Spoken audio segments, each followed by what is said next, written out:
বলেন তো 1 লক্ষ টাকার যাকাত কয় টাকা হবে? 2.5 টাকা, 2.5 হাজার, শতকরা 2.5 টাকা, তাহলে লাখে কত হচ্ছে? 2.5 হাজার। ভাইরা আমার, যেই নাই কথা বলেছে তখনই লোকটা মনে করেছে আমাকে জরিমানা করতেছে। আমার 10 লাখ টাকা জড়ো হয়ে আছে 1 বছর ব্যবসা বাণিজ্য করার পরে, আবার ফসল করার পরে, বিভিন্ন রকমের স্টক বিজনেস করার পরে 10 লাখ টাকা আমার ইনকাম হয়ে গেছে। সারা বছর পরে 10 লাখ টাকা বেশি আছে। আমার ছিল 40 লাখ, এবার 50 লাখ টাকা মূল ক্যাশে আসছে, তাহলে কত হয়ে গেল বেশি? 10 লাখ। আগে ছিল 40, তাহলে কয় লাখ হলো? 50 লাখ। 50 লাখ যদি তার যাকাত হিসাব করেন, এবার আল্লাহ বলছেন ওয়াফি আমওয়ালিহিম, বলেন আমার সাথে, ওয়াফি আমওয়ালিহিম হাক্কুল লিসাইলি ওয়াল মাহরুম। যে সম্পদ তোমার ঘরে দেখা যায় এটা সবটুকু তোমার নয়, এর মধ্যে একদল বান্দা এই দুনিয়া আমি তৈরি করেছি যাদেরকে কোনো সম্পদ দেই নাই, ভিখারি করেছি, গরিব করেছি। ওই গরিব তোমাকেও যদি করতাম তোমারও কিছু টাকার প্রয়োজন হতো, কথা বল না কেন? তোমাকে কোটিপতি বানিয়েছি তোমার পরীক্ষা করার জন্য, আমার বঞ্চিত বান্দাদেরকে তুমি দাও কিনা। সুতরাং আল্লাহ পাকের নির্দেশ হলো 50 লাখ টাকা বা 40 লাখ টাকার যাকাত 2.5 হাজার করে যদি হয় তাহলে 1 লক্ষ টাকা। 40 লাখে কয় লাখ? 1 লাখ টাকা। 1 লাখ টাকা যাকাত দিয়ে দাও, তাহলে তোমার পুরা টাকাটা হালাল হয়ে গেল, ঠিক না? কিন্তু এই টাকা যখন দিল না, কিন্তু লোকটা যখন নামাজের আজান হয় সামনের কাতারে গিয়ে নামাজ পড়ে। আরে সামনের কাতারে নামাজ তো পড়তেছো, ভালো কথা। সেদিন এক লোক বললাম, ভাই এবার তো 20 বিঘার মতো জমি আবাদ করছে। বলে হ্যাঁ হুজুর, ফসল কেমন? কিন্তু হুজুর আল্লাহ খুব ভালো দিয়েছে। মানে আমি আগে আস্তে আস্তে টান মারতেছি, বুঝা পারেননি? আল্লাহ খুব ভালো দিয়েছে, কোনো বিপদে হয়নি তো? না হুজুর, 5 ওয়াক্ত নামাজ পড়ি, তাও সামনের কাতারে পড়ি। আপনি তো মাঝে মধ্যে পাশের কাতার থাকেন, আমি তো সামনে যাই, আল্লাহর রহমতে কোনো বিপদে পড়িনি। আমি বললাম, ভাই তাই তো দেখি এলাকার মানুষ আপনার কাছে যাকাত পায় খুব খুশি করছে। কে খুশি হয়েছে? আমি বললাম, আপনার আশপাশের লোক গল্প করতেছে, করছে আমি তো কাউকে যাকাতই দেইনি। আমার কথা বোঝেননি? তাই বললাম, যাকাত দেননি? 20 বিঘা জমি করতে ধান বাজার করে 21-22 মন, আমি ধরেন 20 মন করেই ধরেন। আর কথা 20 মন করে হলে যাকাত কয় মন হবে? এবার এটা কি সেচের মাধ্যমে হবে? বাবু ভাই কিসের মাধ্যমে? এটা সেচ না, বৃষ্টি। যদি বৃষ্টির মাধ্যমে হয় তাহলে 10 মনে 1 মন। আর যদি প্রথম থেকে শেষ পর্যন্ত খালি সেচই চলে তাহলে 20 মনে 1 মন। এখন কিছু লোক বলতেছে যে সেচও লাগে বৃষ্টিও হয়, এখন কোনটা ধরি? তাহলে বৃষ্টি আর সেচে মিলে ধর 15 মনে 1 মন ধর, তাও তো হয়। যেরকম ঠিক না? যাকে এটা হিসাব না, হিসাব 20 মনে 1 মন আর 10 মনে 1 মন। তাহলে আপনি 20 বিঘা জমিতে অন্তত 20 মনে 1 মনও যদি ধরেন, তাহলে কয় মন ধান দেওয়া লাগতো? কথা কন না, কয় মন ধান দেওয়া লাগতো? 20 মন ধান যখন দিলেন না, তাহলে আপনি সামনের কাতারে নামাজ পড়তেছেন। একটা চোরের নামাজ আল্লাহ কবুল করবে না। 8টা খাতে যাকাত দিতে হয়, ওসর দিতে হয়। 8টা খাতের পক্ষ থেকে মামলা হবে কিয়ামতের ময়দানে। 8টা খাতের পক্ষে যখন মামলা হবে, যাকাতের সম্পদটা না দেওয়ার কারণে চুরির মামলা হবে। কথা বল না, কিসের মামলা হবে? চুরির মামলা হবে। ফকির বলবে আমাকে যাকাত দেয়নি, আমার মাল চুরি করে খাচ্ছে। কি করে খাচ্ছে? চুরি করে খাচ্ছে। ফকির ফকন্নির মামলা, এতিম মিসকিনের মামলা, প্রতিবেশীর মামলা। যাকাতের মামলার মধ্যে যখন আপনি পড়বেন, আল্লাহর নবী বলেছেন যারা যাকাত দিল না, ওরা যখন নামাজ পড়ে দোয়া করে, ফালা ইস্তাজাবা লাহুম, আল্লাহ পাক তাদের দোয়া কবুল করবেন না। আর আল্লাহ পাক তাদের কোন ইবাদত আর সাজিম পর্যন্ত পৌঁছিবে না। কথাটা কার?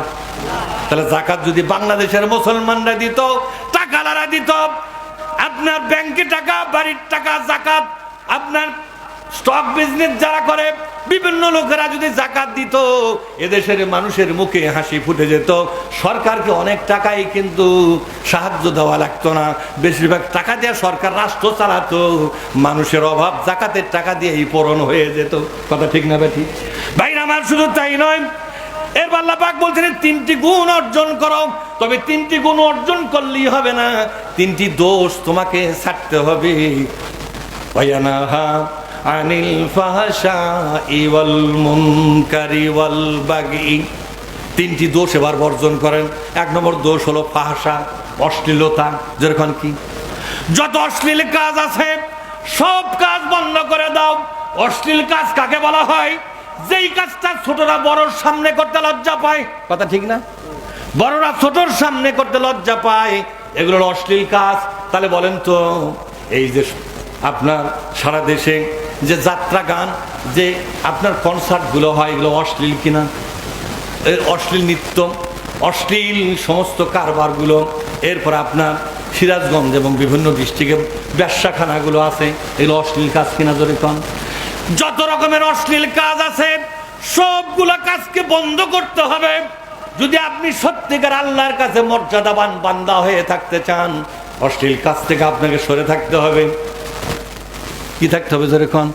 এখন বলেন তো, তাস পেটারা কি কাজ? এটা শালীন কাজ না অশালীন কাজ? যেটা শালীন নয় সেটাই হলো অশ্লীল, সেটাই কি জোরে কন? সেটা হলো অশ্লীল কাজ। রাস্তার বসে মেয়েদেরকে দেখে ইফটিজিং করা কি কাজ? অশ্লীল কাজ, যেরকম ঠিক না? শুধু তাই নয়, পর্দা ছাড়া বাইরে যাওয়া কি কাজ? অশ্লীল কাজ। বলেন তো, মহিলাদের জন্য পর্দা করা ফরজ না নফল? যেই মহিলা পর্দা ছাড়া বাইরে যায়, আল্লাহ পাক নিজে বলেছেন এটা হলো জাহিলিয়াতের মহিলা। যেরকম কিসের মহিলা? আরো যেরকম না, জাহিলিয়াতের মহিলা। কি মহিলা এটা? জাহিলিয়াতের মহিলা। এই মহিলার মুসলমান থাকতে পারবে না। এই মহিলা দায়ুস, আর এই মহিলার স্বামীও দায়ুস। যেই মহিলা পর্দা না করে বাইরে যায়, এই মহিলাকে বলা হয়েছে দায়ুস। শুধু মহিলাই দায়ুস নয়, এই মহিলার যিনি গার্জিয়ান, বিয়া হলে স্বামী দায়ুস, আর বিয়া না হলে বাবা মা এই মহিলার সঙ্গে দায়ুস হবে। নবী আমার বলছেন, আদ-দায়ুসু লা ইয়াদখুলুল জান্নাহ, দায়ুসরা কোনোদিন জান্নাতে যেতে। অশ্লীলতা বন্ধ করতে হবে। গান বাজনা, নাটক, থিয়েটার, আজকে ফেসবুক, ইউটিউব সরকারি সহযোগিতা পায়া যেভাবে অশ্লীলতা বেহায়াপনা ছড়িয়ে গেছে, সরকারের দায়িত্ব হচ্ছে এ জাতির ঈমান আকীদাকে বাঁচাবার জন্য ফেসবুক থেকে, ইউটিউব থেকে, মেসেঞ্জার থেকে, আরো যত মিডিয়া আছে, আরো যত মাধ্যম আছে, মাধ্যমগুলোর থেকে সর্বপ্রকার অশ্লীলতাকে বন্ধ করে দেওয়া। কথা ঠিক না বেঠিক? তাহলে আমরা বাঁচি, দেশ বাঁচে, ঈমান বাঁচে। কথা ঠিক না ভাইরা আমার? শুধু তাই নয়, আল্লাহ পাক বলছেন, ওয়াল মুনকার, যত অবৈধ কাজ আছে সব বন্ধ করে দাও। নিজের অবৈধ কাজ করা যাবে না। যে কাজ বৈধ নয় সেটাই হলো অবৈধ। যে কাজ বৈধ নয় সেটাই কি? যত প্রকার অবৈধ কাজ আছে সব কাজ বন্ধ করে দাও। 3 নম্বর হলো ওয়াল বাগি, আর যে কোনো কাজের বাড়াবাড়ি বন্ধ করে দাও। বাগি শব্দের অর্থ হলো বাড়াবাড়ি করা। কি করা জোরে কন? আচ্ছা ভাই বলেন তো, আপনি স্টক বিজনেসের মাধ্যমে সম্পদ আটকায় দিলেন, কি বলা হয় যে কি ব্যবসায়ীরা কি করে? একটা সিন্ডিকেট করে। কিছুদিন আগে পেঁয়াজের দাম বেশি বাইরে, কথা ঠিক না ভাই ঠিক? যে পেঁয়াজ কিনে আমরা 50-60 টাকা কেজি, সেই পেঁয়াজ আমরা একবার কিনলাম 300 টাকা কেজি। এই কথা না কে? এইবার আপনি কালো ফল, গোস্ত খাবেন, কালো ফল জানেন কত করে? এখন কালো ফল হলো 2800 টাকা কেজি। আরে বাংলাদেশের মুসলমানেরা, বাংলাদেশের জনগণ কত টাকা দিন কামাই করে? একটা মুরগির গোস্ত যদি কিনে, তা কালো ফল কিনে লাভ হবে কি? দেখাবে 300 টাকা, প্রায় 300 টাকা সহ একটা কালো ফল, প্রায় 350 টাকা সহ হলো সাদা ফল। জিরার দাম কত? কিন্তু বিদেশে খবর নিয়ে দেখা গেল এত টাকা কিন্তু নয়। বাংলাদেশে একদল ব্যবসায়ী, তারাও কিন্তু মুসলমান। তারা কি জোরে কন? মুসলমান। সিন্ডিকেট করিয়া 1 কেজি ফলের মধ্যে 2000 টাকা করে লাভ করে। কয় হাজার টাকা? এই লাভ করে সাইজ না, এটা বাড়াবাড়ি। কথা কন না? এটা কি বাড়াবাড়ি? একটা জিনিস কিনছেন 10 টাকা দিয়ে, বেচতেছেন 12 টাকা, এটা কি বাড়াবাড়ি হবে? এটা বাড়াবাড়ি না, সহনশীল। কিন্তু কিনছেন 10 টাকা, বেচতেছেন 65 টাকা। কয় টাকা? এটা কি বাড়াবাড়ি নয়? ইসলামের যে কোনো ব্যাপারে বাড়াবাড়ি করা হারাম। আজকে আপনি বিচার করতে যান বাড়াবাড়ি, ঠিক না? ঠিক। অফিসে বসেছে, বাড়াবাড়ি শুরু হয়ে গেছে। কোর্ট কাছারিতে বাড়াবাড়ি চলতেছে, থানাতে বাড়াবাড়ি চলতেছে। কোনো জায়গা শান্তি নাই, অশান্তির মধ্যে মানুষ ডুবে মরতেছে। উকিলগুলা বাড়াবাড়ি করতেছে, ঠিক না? মানুষ গরু বকরি বেচে উকিল দিয়ে উকিলের পেট ভরান যাচ্ছে না, খালি বাড়াবাড়ি। বাড়াবাড়ি কিনা জোরে কন? সব জায়গায় বাড়াবাড়ি। হাটে বাজারে, ঘাটে মাঠে, দোকানে হোটেল রেস্টুরেন্টে সব জায়গা বাড়াবাড়ি শুরু হয়ে গেছে। আল্লাহ পাক বলছেন, তুমি যদি আমার মর্যাদাপূর্ণ বান্দা হয়ে থাকতে চাও, বাড়াবাড়ি বন্ধ করো রে বান্দা। এই তিনটি দোষ বর্জন, আগের তিনটি গুণ অর্জন, এই দোষ বর্জন অর্জন, এর মধ্যে মানুষের মর্যাদা টিকে থাকবে। জোরে বলুন সুবহানাল্লাহ। ভাইরা আমার, মুসলমান হতে গেলে কোরআনের প্রতি বিশ্বাস, কথা ঠিক না? আমানতু বিল্লাহি ওয়া মালাইকাতিহি, তারপরে কি? ওয়া কুতুবিহি। আমরা কিন্তু ছোটবেলায় এগুলো পড়েছি প্রাইমারি। আমি একসময় প্রাইমারি ছাত্র ছিলাম, ওখানে লেখাপড়া করার পরে আবার সব মাদ্রাসা ঢুকিয়েছি। আল্লাহ যে কি মনে করে আবার মাদ্রাসা ঢুকিয়ে দিচ্ছে, না তো প্রাইমারি থেকে তো আস্তে আস্তে ভার্সিটি বন্ধ গেলাম, ঠিক না? যদি আল্লাহ যাওয়াতো, কিন্তু আল্লাহ তাআলা প্রাইমারি তার টান মারে কাম্বা আবার মাদ্রাসার মধ্যে ঢুকে দিয়েছে। এটা আমি খুশি হব না বেজার হব? আপনারা কি? যাক, বলেন আলহামদুলিল্লাহ। এবার আল্লাহ পাক বলছেন, বান্দারে তোমরা কোরআনের প্রতি ঈমান যদি না আনো তাহলে মুসলমান হতে পারবে না। কোরআনের প্রতি ঈমান যে এনেছেন তার প্রমাণটা কি? আল্লাহ তাআলা কোরআনের প্রতি ঈমান আনার জন্য প্রমাণ দাবি করে। কি দাবি করে?